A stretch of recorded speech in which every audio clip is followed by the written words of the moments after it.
So yesterday's video was all about the pros of fishing out of an aluminum boat.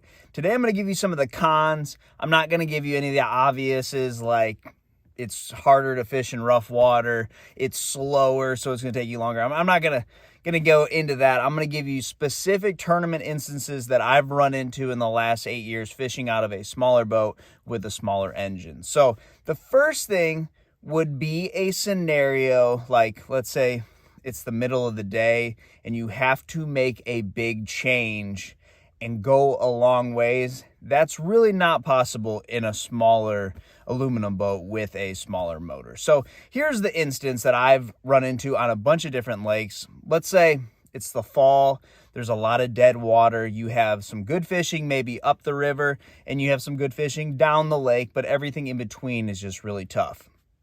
So you catch them good the first day of the tournament up the river, and you go back up to the second day, not really knowing what you have left to catch.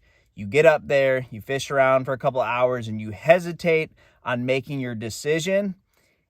If it's 11 or 12 o'clock and you got to weigh in by 3 o'clock, it's probably too late to make a 30-mile run or a 20-mile run down the lake. That's something that I've run into, and that's a common scenario in fishing where you just have a lot of dead water. You're not necessarily spreading yourself out too far.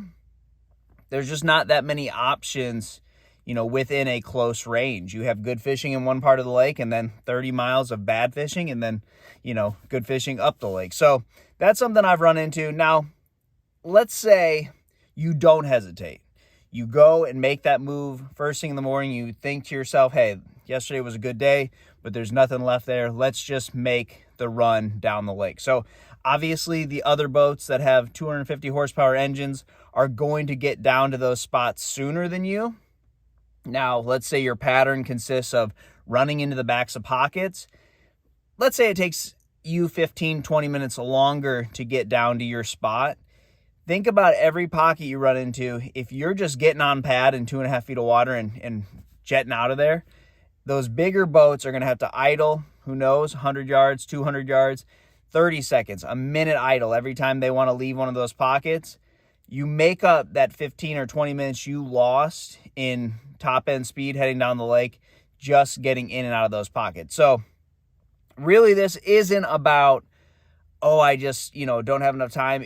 It is going to make up for itself by being able to run in shallower water with that smaller boat. So that's the biggest thing that I run into. Now, you're going to have a less stable platform to fish out of if you're fishing in open water, big waves. But really, most of those scenarios where it is, the obvious thought, well, you're at a disadvantage, they make up for themselves. So check out the smaller boat. You're going to save yourself some money, and you're going to keep yourself on the water more. So thanks for watching, guys, and I'll see you on the lake.